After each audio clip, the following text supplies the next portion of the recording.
digital, kita sudah tidak lagi mengorbankan unta atau kambing. Tapi justru yang paling berat adalah mengorbankan ego, waktu, dan budaya instan. Di era digital, kita hidup di dunia yang serba cepat. Segalanya bisa viral dalam semalam. Followers bisa menjadi modal sosial. Tapi, pernahkah kita bertanya, apakah semua itu benar-benar cukup membuat kita merasa utuh, tenang, dan berarti?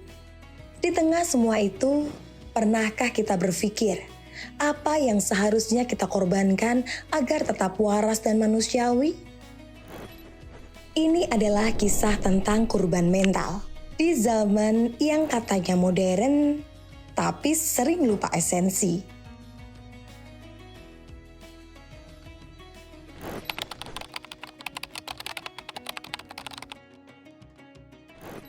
Kita tahu makna kurban itu kan meninggalkan keterikatan sebetulnya. Tapi terlepas dari hal itu, sebetulnya ada makna yang lebih dalam lagi, terutama berhubungan atau bersinggungan dengan budaya Nusantara kita. Salah satunya adalah yang pertama keikhlasan, yang kedua adalah rendah hati dan ingin berbagi bersama, dan yang ketiga adalah gotong royong. 3 ikatan ini ketika kita melihat budaya Nusantara kita itu akan sangat relevan. Pertama, panitia kurban itu tidak ada fee-nya sebetulnya. Pertama itu.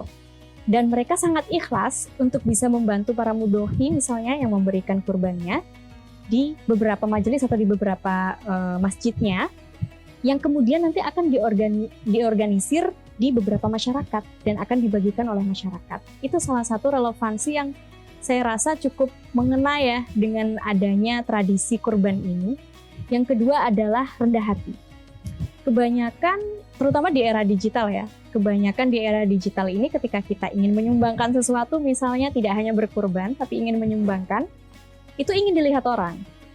Nah, tapi apakah kemudian itu hal menjadi yang substantif dalam kurban ini, dalam beberapa kinerja kurban ini gitu? Kan tidak. Tapi yang penting adalah bagaimana kita bisa misalnya menabung untuk mengeluarkan kurban. Dari 1 tahun, kita bisa mengeluarkan kurban setidaknya sekarang kalau tidak salah 3 jutaan untuk akhirnya bisa mengorbankan beberapa kambing atau beberapa sapi misalnya. Karena di desa misalnya itu mereka sangat getol, sangat rajin sekali untuk bisa menyisihkan uangnya. Salah satunya tidak untuk memamerkan, tidak untuk memamerkan apa yang sudah mereka dapat dari hasil taninya misalnya. Itu salah satu aspek yang sangat rendah hati untuk bisa mencapai tadi ya gotong royongnya. Salah satu gotong royongnya adalah ketika kita bisa berkurban, kita bisa membantu sesama, kita bisa melihat orang yang misalnya kesusahan dalam makan atau kesusahan dalam minum, kita bisa memberikan setidaknya 1 bungkus daging kurban. Dari situlah keterikatan ini yang kemudian bisa kita hubungkan dengan budaya Nusantara kita yang sangat orangnya itu sangat legowo sebetulnya ya, terutama di beberapa masyarakat Jawa misalnya, atau di beberapa masyarakat di luar Jawa. Kemudian rendah hati dan tentunya gotong royong itu adalah satu keterikatan untuk kita tidak bergantung pada apa yang kita miliki. Seperti itu.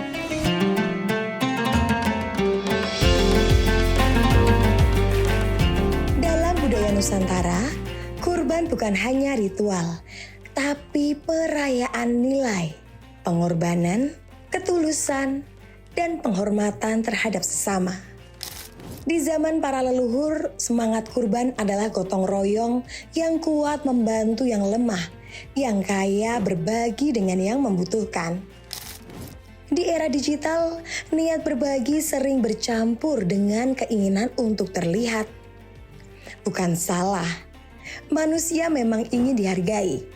Tapi kurban mengajarkan memberi itu adalah tentang makna, bukan semata tampilan.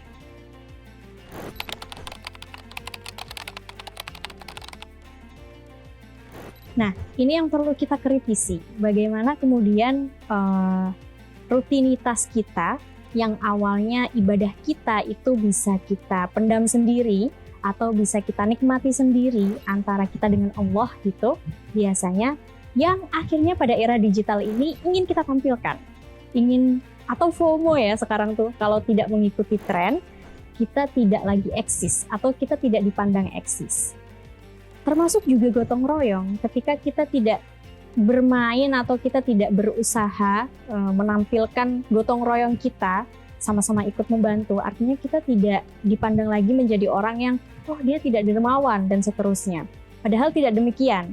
Yang ingin kita tampilkan adalah bagaimana kita bekerja secara mandiri tentunya, bekerja secara lebih baik, tentunya dengan arti keikhlasan. Karena ternyata di era digital itu ketika kita haus validasi, kita haus terutama tren ya dan FOMO, kita tidak lagi mementingkan keikhlasan dan juga kepentingan orang lain. Karena kita akan akhirnya mementingkan diri kita sendiri. Terkait dengan keikhlasan, meskipun itu tempatnya ada di hati atau tempatnya ada di sanubari yang mungkin tidak semua orang bisa menilai, tapi kerja keikhlasan itu akan tampak di luar kamera. Dan itu kita bisa nilai ketika bagaimana sebenarnya kita memaknai gotong royong ketika berkurban, siapa yang hendak menyembelih atau siapa yang hendak membeli kurbannya atau siapa yang hendak menjadi panitia, siapa yang menjadi mudhohinya dan siapa yang menerima manfaatnya, itu akan sangat terlihat di luar kinerja digital tentunya. Dan itu akan sangat terlihat ketika teman-teman semuanya, teman-teman di sini setelah berkurban atau setelah melihat penyembelihan kurban itu seperti apa gitu. Jadi disitulah sebetulnya kita bisa mengikis segala hal yang sifatnya nyata ya. Karena kan kalau hanya mengundang validitas kemudian mengundang hal-hal yang sifatnya hanya kuantitas terkait dengan followers, itu tentu saja tidak secara serta-merta akan ikut dengan proses pengorbanan, kemudian proses penyembelihan dan seterusnya.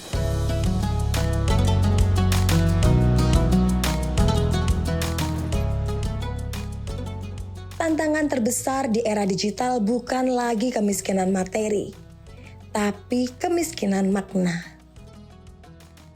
Apa saja yang perlu kita potong? Yang pertama, potong ego. Kita hidup di zaman aku harus benar, aku harus menang. Tapi budaya Nusantara tidak begitu. Kurban mental hari ini adalah belajar diam ketika ingin membalas. Belajar rendah hati ketika ingin sombong. Hari ini kita semua tak peduli usia atau generasi, tertantang oleh dorongan untuk tampil sempurna. Tapi budaya kita mengajarkan kadang diam lebih bermakna daripada menang. 2. Potong FOMO dan validasi. Kalau aku nggak update story, aku nggak eksis. Kalau nggak ikut tren, aku nggak relevan. Tapi budaya asli kita mengajarkan kesadaran, bukan kecepatan. Hari ini, berani tidak tampil sama dengan berani berkurban. 3. Potong budaya instan. Kurban mental adalah ketika kita rela sabar, berproses, dan gagal. Karena dari dulu, budaya kita merayakan proses, dari benih jadi panen, dari niat jadi amal.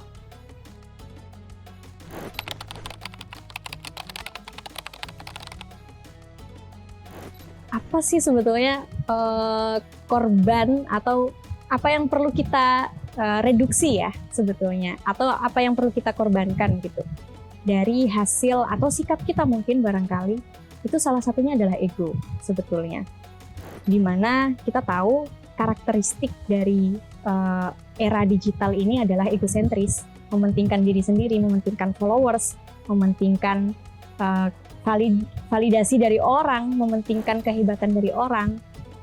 Salah satunya yang harus kita korbankan dan harus kita reduksi itu adalah terkait dengan ego diri kita sendiri, bukan mementingkan untuk menilai orang lain.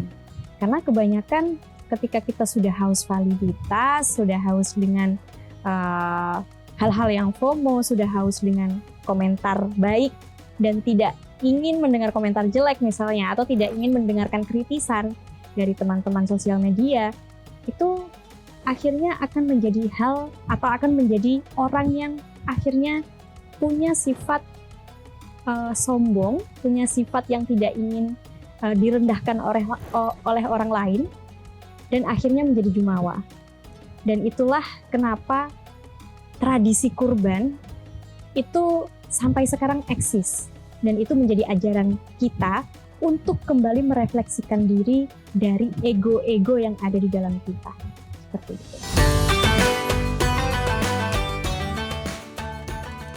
Hari Raya Kurban bukan sekedar tradisi menyembelih hewan. Ini adalah momen sakral, pengingat tentang keikhlasan paling purba. Melepas sesuatu yang kita cintai demi nilai yang lebih tinggi. Nabi Ibrahim bukan hanya ayah para nabi.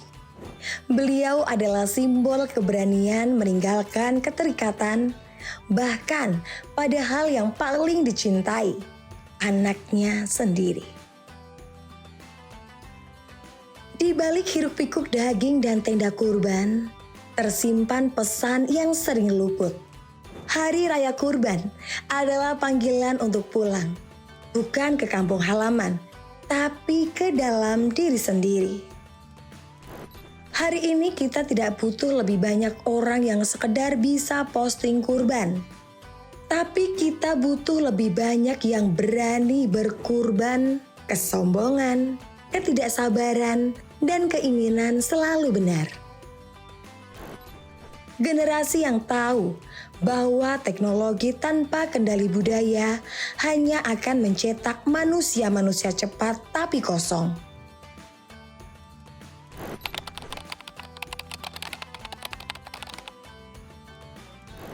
Jadi sebetulnya makna terdalam dari pengorbanan apa yang dilakukan oleh Nabi Ibrahim kepada anaknya itu adalah melepaskan keterikatan.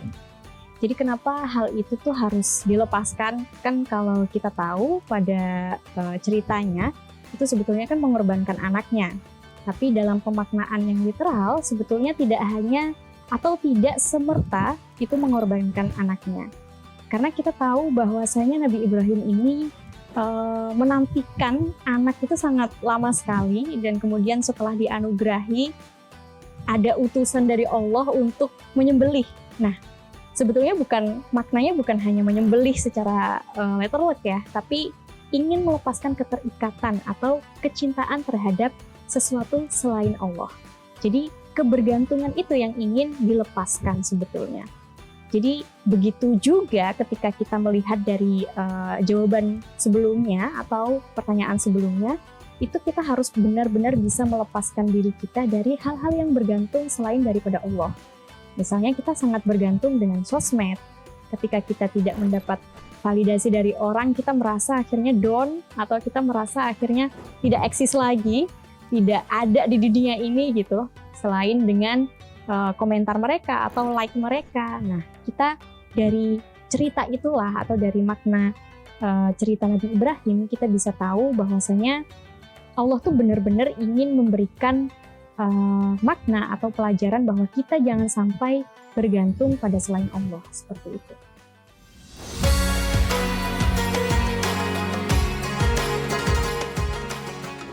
Idul Adha bukan cuma hari raya, tapi pengingat bahwa hidup bukan tentang siapa paling cepat, paling kaya, dan paling terkenal. Tapi siapa yang paling berani berkurban demi nilai yang lebih besar dari dirinya sendiri.